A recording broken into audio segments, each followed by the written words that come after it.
The Galactic Senate's main chamber stretched a kilometer high, its crystalline walls housing 10,000 representatives from across the known universe. Michael Thompson adjusted his tie, a practice motion that also checked the combat mesh hidden beneath his tailored suit. 20 years in Black Ops had taught him that the most dangerous moments often came wrapped in civility. Human Ambassador Thompson. The automated announcement echoed through the chamber. Representative of Sol System, Earth. The words carried subtle undertones of disdain, even from the AI system. As he strode toward the central platform, his augmented hearing picked up the whispers. The Vraxians to his left, their mantis-like forms draped in shimmer silk robes, clicked their mandibles in barely concealed disgust. Primitive protein chain, one muttered in their native tongue. Still carries oxidized iron in its hemoglobin. Thompson allowed himself a small smile. His personnel file listed him as a career diplomat, but the classified addendum told a different story. Ghost Program Operative, specialist in xenocultural infiltration, confirmed kills in 17 star systems. The synthetic skin covering his scarred hands had cost more than a small starship. The platform rose smoothly, elevating him to the Senate's central speaking position. Thompson took in the vast array of alien life forms. The crystalline Arcturians, floating in their containment fields. The massive Kreks, their gravitational compensators straining to support their bulk. The ethereal Zen, barely visible except for the slight distortion in the air. Honorable representatives, he began, his voice modulated to carry the perfect frequencies for each species' auditory systems. Earth thanks you for this audience. His cybernetic eyes, indistinguishable from natural ones, scanned the chamber. 37 different species were reaching for weapons or communication devices, standard procedure for a first contact scenario. What wasn't standard were the subtle hand signals being exchanged between the Vraxian delegation and the Kreks warriors. Thompson's neural processors translated the movements, coordinates, timing, strike zones. They were planning something, and soon. We come seeking not just trade or technology, he continued, activating subdermal sensors to map the chamber's security fields, but understanding. Earth may be young in galactic terms, but we have much to offer. A Vraxian senator rose, his ceremonial staff clicking against the polished floor. The esteemed representative speaks of offering, yet Earth has barely mastered basic fold drive technology. What could such newcomers provide to this ancient assembly? Thompson's smile never wavered, even as his augments detected energy signatures powering up in the staff. Not just ceremonial, then. Perhaps, Senator Krix, we could start with your staff's illegal quantum resonator, the one currently targeting my cardiovascular system. The chamber erupted in murmurs. The Vraxian's compound eyes widened fractionally, the equivalent of a human's jaw dropping. Thompson hadn't just identified the weapon. He'd named the senator before any introductions were made. I find, Thompson continued, his voice carrying an edge that made several predatory species instinctively bare their threat displays, that understanding often begins with respect. Earth respects this assembly's traditions, its powers, and its capabilities. He emphasized the last word while making direct eye contact with each member of the assassination team he'd identified. We simply ask for the same courtesy.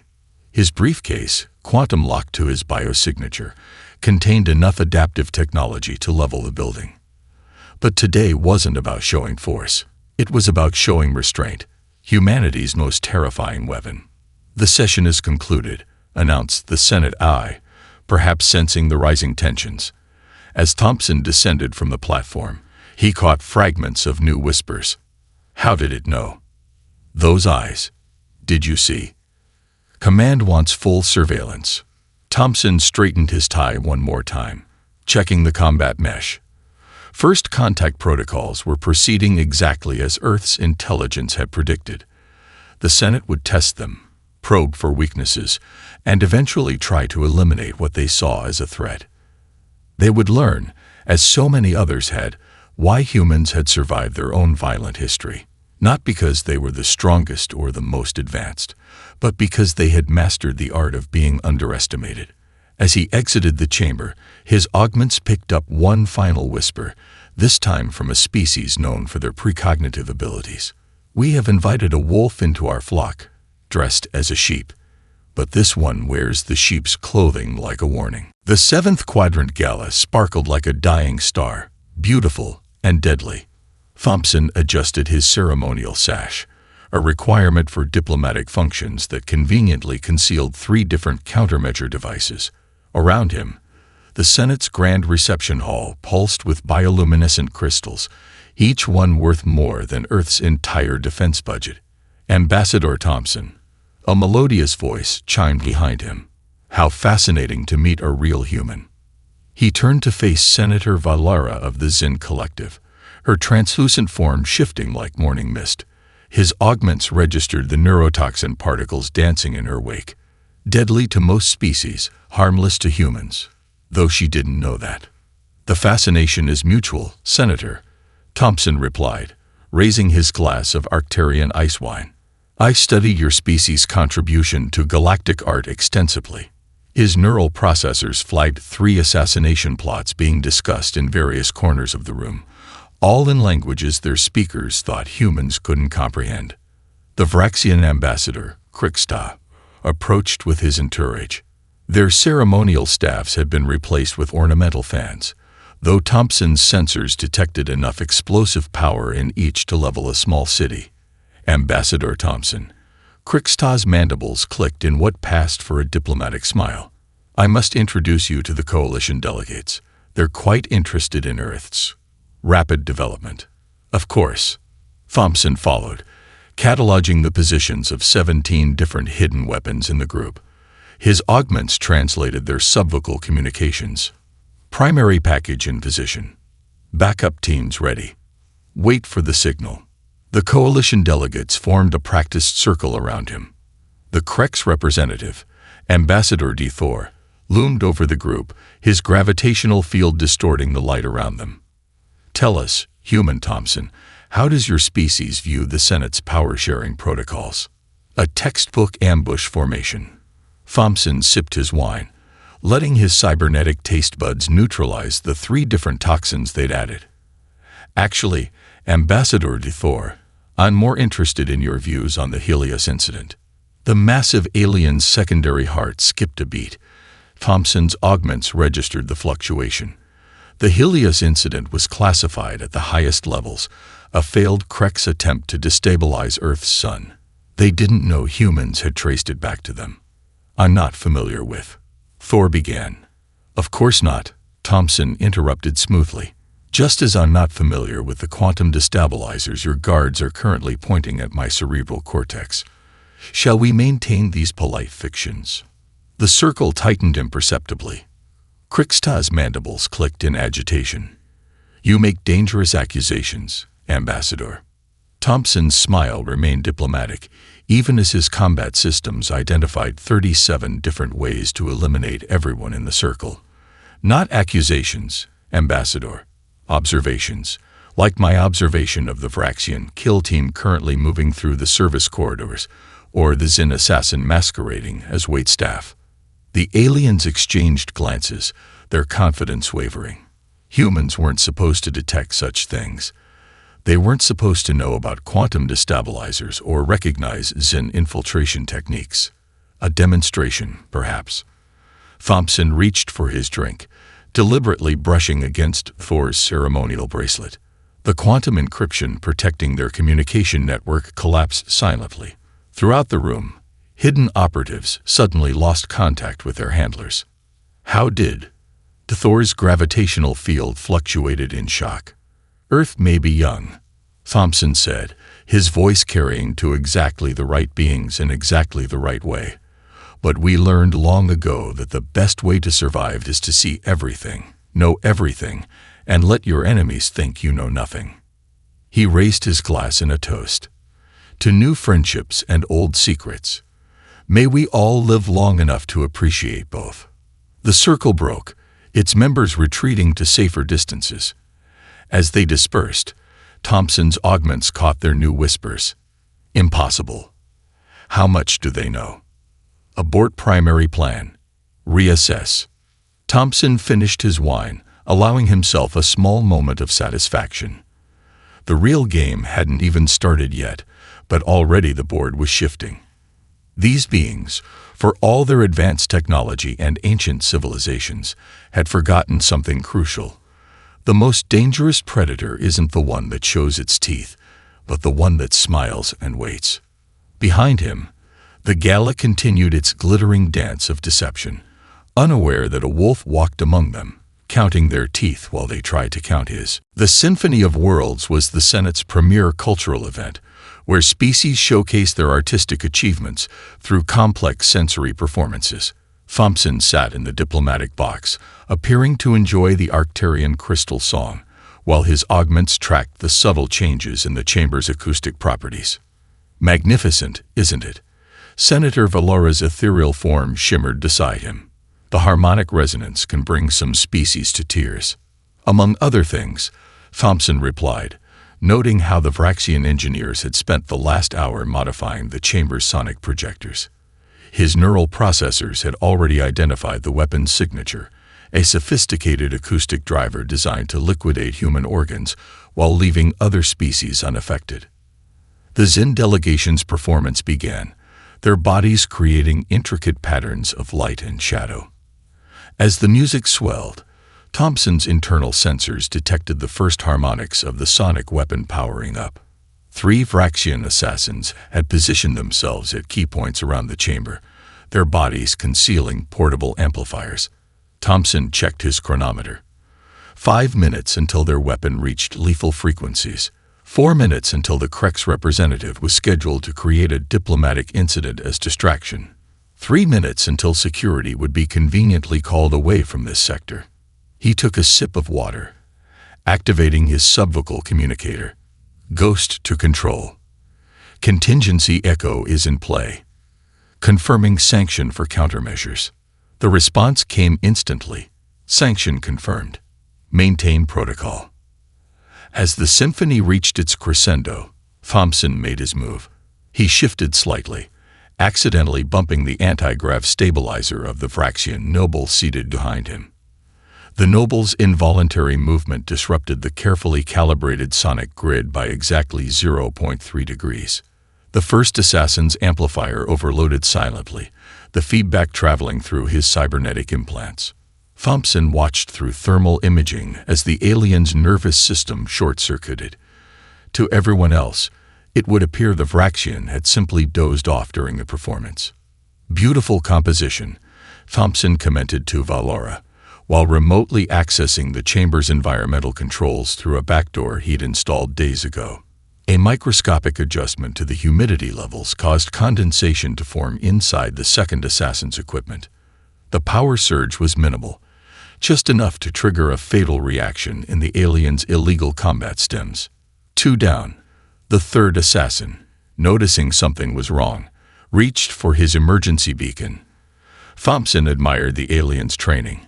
He'd almost managed to keep his mandibles from clicking in panic. "If you'll excuse me," Thompson stood smoothly, timing his movement with the symphony's final movement. Nature calls. He made his way to the lower level, where the third assassin was already trying to blend into the crowd. Thompson passed close by, appearing to stumble slightly.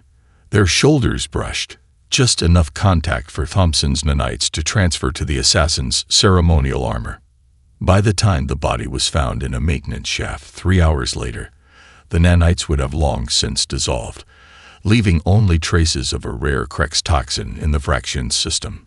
The resulting diplomatic incident would keep both species too busy to pursue their investigation. Thompson returned to his seat just as the symphony ended. The applause was thunderous, masking the sound of distant medical alerts as the first 2 assassins were discovered. "Did you enjoy your break?" Valora asked, her crystalline form refracting the stage lights. "Very productive," Thompson smiled, "though I seem to have missed the final." "There will be other performances," she noted, her tone carrying a hint of questioning. Thompson's smile never wavered. "Indeed, though I find the behind-the-scenes work often more entertaining than the main show." As the audience filed out, Thompson composed a brief message to the Vraxian leadership. 3 agents lost. 0 evidence. 0 witnesses. 0 chance of success. Shall we discuss more productive avenues of diplomacy? The response came within seconds. This isn't over, human. Thompson's reply was simple. Of course not. This was just the overture. He left the symphony hall, his steps measured and unhurried. Behind him, the cleanup crews would find nothing but accidents and coincidences. Perfect kills, like perfect performances, left the audience unsure whether they'd witnessed art or death. And Thompson had always been a consummate artist. At exactly midnight Senate Standard Time, every display terminal in the Vraxian Embassy suite began playing ancient Earth horror films. Silent screams from Nosferatu flickered across screens while security systems reported all normal. By the time tech specialists arrived, the displays had returned to default settings, leaving only shaken diplomats and corrupted security logs. Thompson watched the chaos unfold from his diplomatic quarters, his neural interface processing multiple surveillance feeds. The Vraxians had swept their offices 3 times for bugs but found nothing. They couldn't detect the quantum-entangled particles he'd seeded throughout the complex during his diplomatic tours. Ambassador, his secure terminal chimed. The Krex delegation requests an emergency meeting regarding yesterday's incident. Schedule it for 300, Thompson replied, knowing the hour would force them to skip their usual security protocols. His fingers danced across a holographic interface, preparing the next phase. In the Senate's secure archives, a maintenance drone discovered a centuries-old Earth book, The Art of War. The pages were marked with precise annotations in various alien languages, all discussing human combat doctrine. When security arrived to confiscate it, the book had vanished, leaving only a handwritten note. Lesson 1. Always let them think they know your playbook. The Vraxian security chief, Krastel, found his personal logs corrupted with Earth nursery rhymes. Ring Around the Rosie played on loop, the translation matrix rendering it in perfect Vraxian battle cant. The psychological warfare specialists he consulted were found hours later, huddled in their offices, swearing they'd seen a human figure walking through solid walls. Thompson attended his scheduled meetings, each appearance precisely timed to create impossible alibis. He was seen entering the diplomatic wing at the exact moment security cameras caught his silhouette in the restricted archives. Quantum dating proved both images authentic. The human ambassador sends his regrets. Thompson's automated message reached the Krex delegation at 2:50. He's currently indisposed. The message traced back to a terminal in their own secure bunker.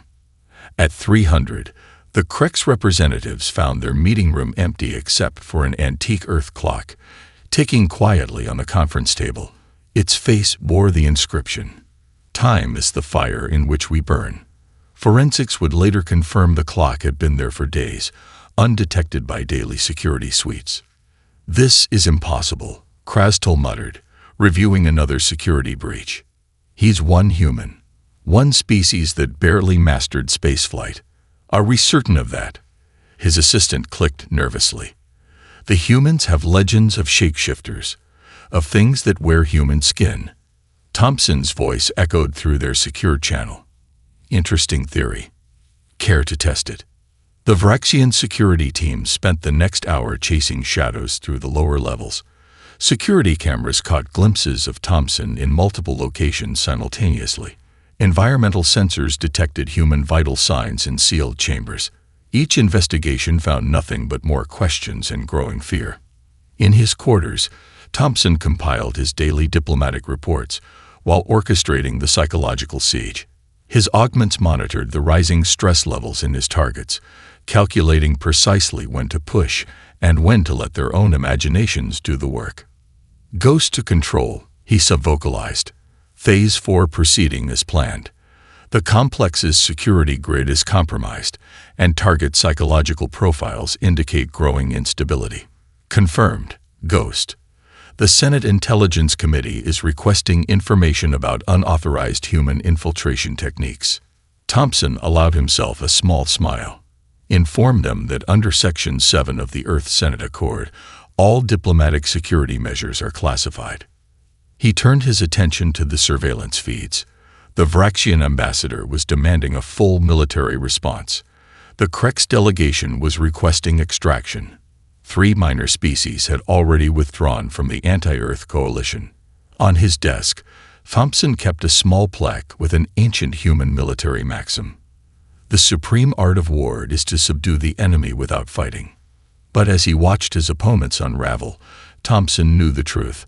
Sometimes the fight itself wasn't as important as the legend it created.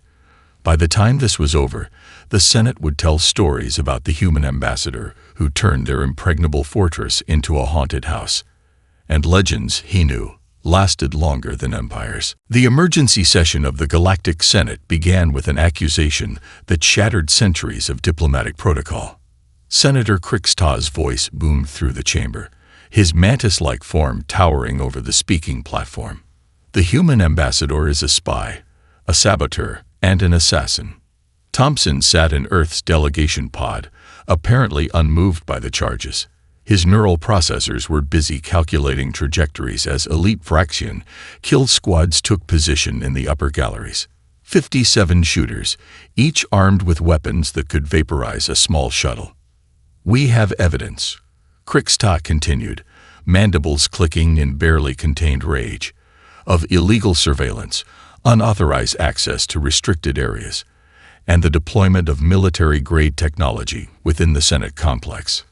Thompson's hand drifted to his tie pin, a quantum receiver controlling the systems he'd spent weeks placing throughout the chamber.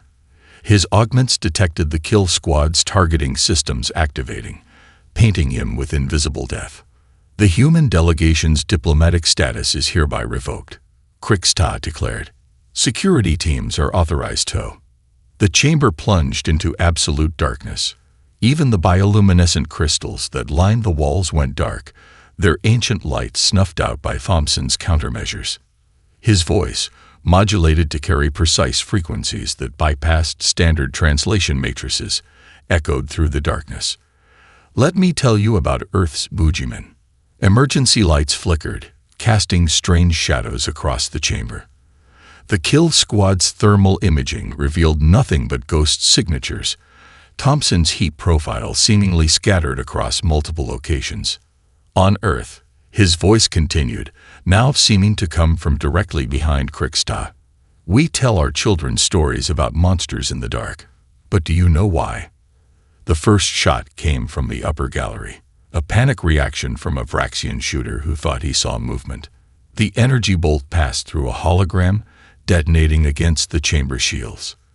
"We tell these stories," Thompson's voice shifted again, "because humans learned long ago that the real monsters aren't the ones hiding under your bed." 3 kill squad members went down silently, their neural systems overloaded by precisely targeted sonic pulses. Nobody saw Thompson move. The security feeds would later show only digital static. The real monsters, his voice now seemed to come from everywhere at once, are the ones who smile at you across conference tables, the ones who perfect the art of violence, then hide it behind handshakes and treaties. Krixta's personal shield generator failed silently. He felt something press against his thorax, a primitive metal blade, held by hands he couldn't see. "Your intelligence suggested humans were weak," Thompson whispered, his active camouflage dissolving to reveal his position. "That we achieved spaceflight too quickly to be a real threat. Did anyone ask why we developed our technology so fast?" The chamber lights returned gradually. The kill squads found themselves targeted by their own weapons, now under Thompson's control. Krixta stood frozen, feeling the knife pressed against a very specific nerve cluster. Earth unified faster than any species in galactic history. Thompson continued, his voice now carrying to every translator. "Not because we learned to cooperate, but because we had to. Because something in our evolutionary history turned us into apex predators who tell stories about worse predators." He stepped away from Krixta, his movements liquid smooth. The knife vanished as if it had never existed. "You deployed 57 assassins," Thompson stated flatly. each capable of killing me 17 different ways. Would you like to know how many ways I've calculated to kill everyone in this chamber?" The silence was absolute. Even the Senate AI seemed to hold its breath. "But that's not why Earth sent me." Thompson straightened his tie, resuming his diplomatic posture. "We don't want war. We don't want dominance. We just want you to understand one simple truth." He smiled, and for a moment, every predatory species in the chamber felt like prey. Humans aren't peaceful because we're weak. We're peaceful because we've mastered violence so completely that we can choose to set it aside. Please, his smile remained diplomatic, perfect, terrifying. Don't make us change our minds. The emergency session ended in unprecedented silence. As Thompson left the chamber, his augments picked up new whispers, not of contempt, but of fear. The Boogeyman had shown his teeth. The Senate security chief stared at his holographic displays, watching another impossible breach unfold. The footage showed Ambassador Thompson entering his diplomatic quarters at 2100 hours. 3 minutes later, he appeared in the restricted archives, 12 levels below. 2 minutes after that, security cameras caught him in the Vraxian embassy's private wing. All timestamps authenticated. All footage genuine. "Sir," his assistant's mandibles clicked nervously. "He's doing it again." Across the Senate complex, Thompson's presence multiplied like a virus. Security teams responded to sightings only to find empty corridors and cryptic messages scratched into walls. Ancient human military quotes appeared in sealed briefing rooms. "The supreme art of war is to subdue the enemy without fighting." In his command center, Krastel slammed a clawed fist into his console. How? How is he bypassing our quantum locks? The answer came in Thompson's voice, emanating from every speaker in the room. "I didn't bypass them. I rewrote them." Last week, emergency shutters slammed down as the security center went into automatic lockdown.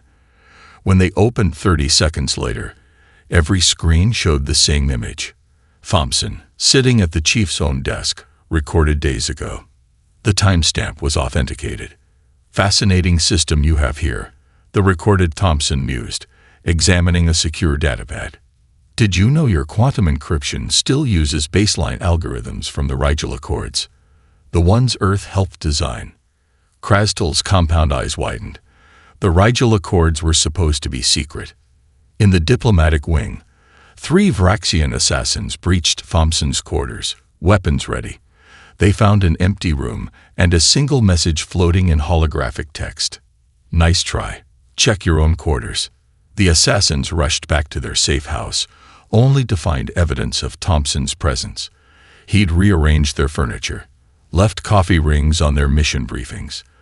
Their most secure files had been annotated with corrections in his handwriting. "This is Ambassador Thompson." His voice echoed through the Senate's general channels, apologizing for any disturbance.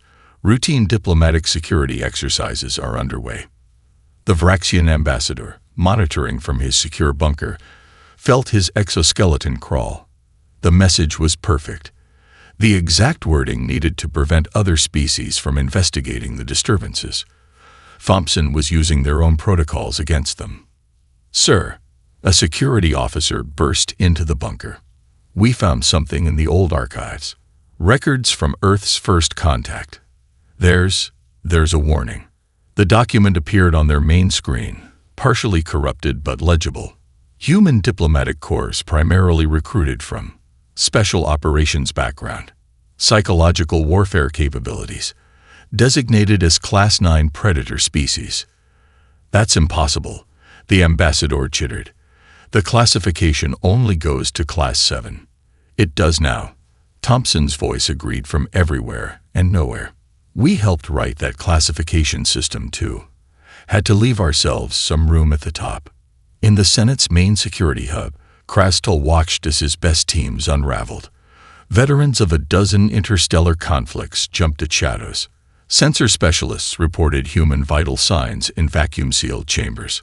Quantum computers calculated Thompson's movements and returned impossible results. "You're not real," Krastel whispered to an empty room. You can't be in all these places. Reality, Thompson's voice replied from his personal communicator, is negotiable. Humanity's greatest trick wasn't mastering spaceflight or quantum physics. It was learning to weaponize fear itself. A new alert flashed. Unauthorized access to the Senate's highest security protocols. But when teams arrived at the source, they found only an ancient Earth music player, endlessly repeating a children's song, Ring Around the Rosie, in his actual location, which no security scan would ever detect. Thompson monitored the growing chaos through his neural interface. Each impossibility was calculated, each fear precisely cultivated. The Senate's mighty security apparatus was discovering what Earth's enemies had learned long ago. Sometimes the most dangerous weapon isn't the one you can see. Ghost to control, he subvocalized. Phase 6 complete. Security infrastructure compromised. Psychological barriers at breaking point. The response came back instantly. Excellent work, Ghost. The Senate's leadership is requesting an emergency meeting. They seem eager to negotiate. Thompson allowed himself a small smile. They hadn't even discovered his real surprises yet. The Senate's impenetrable panic room was a marvel of engineering. A fortress within a fortress, protected by 18 layers of quantum-lock shields and enough firepower to repel a small fleet. The conspiracy's leadership huddled inside, surrounded by the most advanced security technology in known space. On the main screen, Thompson sipped coffee from their private break room. Interesting choice of panic room, he noted, checking his watch. Did you know it was originally designed by a human contractor? We do love our back doors. Kriksta's mandibles clacked in fury. Impossible. This footage is fake. The coffee? Thompson raised his cup. No, it's quite real. Your private reserve from the Centauri colonies. Better than Earth blends, I'll admit. He set down the cup. Would you like to know what else is real? The quantum charges I planted in your ventilation system 3 days ago. The room's atmospheric sensors suddenly screamed alerts. Emergency systems engaged, then failed sequentially. Don't worry, Thompson's voice came through their personal communicators now. Those charges are just for demonstration. The real surprises are much more interesting. On every screen, security footage began playing. Thompson walking through sealed doors, appearing in secure areas, manipulating protected systems. Each clip time-stamped and authenticated. My favorite, he commented as one particular clip played. Is this one from your private strategy session last week? The one where you plan to eliminate Earth's entire diplomatic corps. The aliens watched in horror as their most secret meeting played out, complete with audio. Thompson's shadow passed behind each conspirator in turn, none of them noticing his presence. Did you really think, his voice hardened, that Earth would send an ambassador without making contingencies? The panic room's main door hissed open. Thompson stood there, his diplomatic smile never wavering. The finest security forces in the Senate leveled weapons at him. Please, he gestured to the guards. Test your luck. 3 guards fired. Their energy bolts passed through Thompson's form, impacting the wall behind him. The hologram smiled. Wrong one, Thompson's voice echoed from behind them. Then again from the left. Then the right. Dozens of identical Thompsons appeared throughout the room, each moving independently, each looking completely real. An interesting thing about human special forces training, all the Thompsons spoke in unison, is that we learn to turn disadvantages into advantages. You thought humans were weak because we evolved on a heavy gravity world. One by one, the guards dropped silently, disabled by precise sonic pulses they couldn't even hear. That gravity gave us dense muscle tissue, thick bones, and nervous systems that process information faster than most species thought possible. The real Thompson finally emerged from active camouflage, standing at the room's center. We're not just adaptable. We're designed by evolution to be the perfect soldiers. Kriksta lunged with a hidden blade, his species' legendary speed making him a blur. Thompson caught the blade between 2 fingers. And that's not even the scary part, he continued conversationally. The scary part is what we did with those attributes. While other species focused on bigger weapons, we studied psychology. While you perfected energy shields, we perfected the art of making our enemies defeat themselves. He released the blade. Krixta stumbled back. Right now, Thompson straightened his tie. 17 different Earth Special Forces teams are embedded throughout Senate space. Sleeper agents who've lived as other species for years, gathering intelligence, waiting for a signal. He touched his wrist console. Every screen in the panic room displayed different locations throughout Senate space. Military bases, shipyards, government facilities, each showing humans who had been hiding in plain sight. Earth doesn't want war. Thompson's voice carried absolute certainty. We've had enough of that in our history. What we want is understanding. His smile turned predatory. Consider this a first lesson. The conspiracy's leaders, the most powerful beings in Senate space, stood silent as the truth sank in. They hadn't just underestimated one human ambassador. They'd underestimated humanity itself. The Senate chambers had never been so quiet. 5,000 representatives from across known space watched as Ambassador Thompson took the podium, his manner as composed as if the past week's events had been nothing more than a diplomatic footnote. Honored representatives, he began, his voice carrying perfectly to every translation system. I stand before you today to discuss recent security concerns. The evidence unfolded on the chamber's massive holographic displays. Recorded conversations, financial transactions, weapon shipments, a conspiracy spanning 12 species and 30 star systems, all aimed at preventing humanity's rise. The Earth delegation thanks Senate security for their assistance in uncovering this plot. Thompson continued smoothly. Everyone present knew it was a polite fiction. He had dismantled their security single-handedly. We look forward to strengthening our cooperative arrangements. In the galleries, senators whispered about the changes already sweeping through Senate space. The Vraxian military command had been quietly retired. The Krex delegation had withdrawn from 3 disputed sectors. Species that had never voted together were suddenly finding common ground, particularly on matters involving Earth. In light of recent events, Thompson's diplomatic smile remained perfect.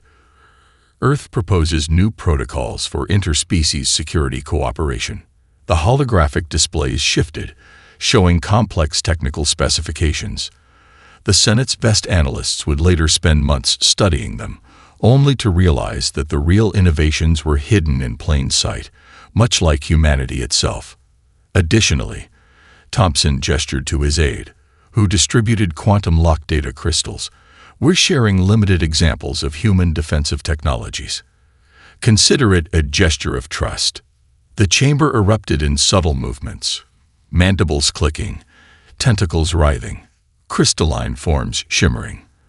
The limited examples were centuries ahead of current Senate technology.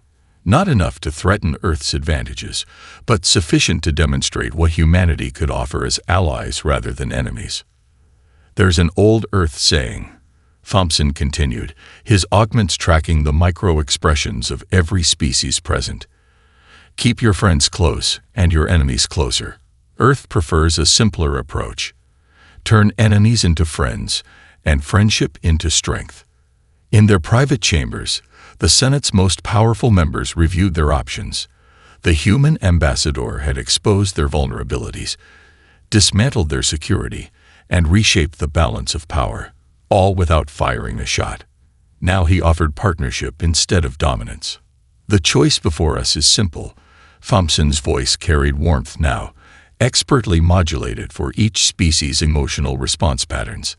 We can continue the old games of power and secrecy, or we can embrace a new paradigm. Earth doesn't seek to rule the Senate. We seek to protect it, including from itself. The voting was unanimous. Earth received its permanent Senate seat, along with oversight of a new Joint Security Council. The conspiracy's former members became Earth's strongest supporters, their fear transformed into carefully cultivated respect. As Thompson left the podium, His neural processors caught the changed whispers. The humans planned this from first contact. Their ambassador is everywhere and nowhere. Better to have them watching our enemies than being one. In his private office, Thompson allowed himself a genuine smile as he composed his report to Earth Command. Operation Boogeyman successful. Senate security protocols rewritten. Defensive grid compromised but stable. Human diplomatic position secured. Recommend proceeding with Phase 2. Cultural integration. The response came quickly. Excellent work, Ghost. Additional human ambassadors being prepared. Maintain oversight. That night, the Senate's graveyard shift workers swore they saw Thompson walking impossible paths through the complex's restricted areas. Security cameras caught glimpses of him in sealed chambers. Quantum sensors detected his presence in multiple locations, all according to plan. Because humanity had learned long ago that true power wasn't about making people fear the monster under their bed. It was about making them grateful that the monster had chosen to guard their beds instead. And as the Senate adjusted to its new reality, Thompson's diplomatic smile never wavered. Earth had achieved everything it wanted, not through conquest or dominance, but through the careful application of humanity's most refined weapons: fear, hope, and the ancient art of becoming the lesser evil. The Boogeyman had become the guardian, and the galaxy was better for it.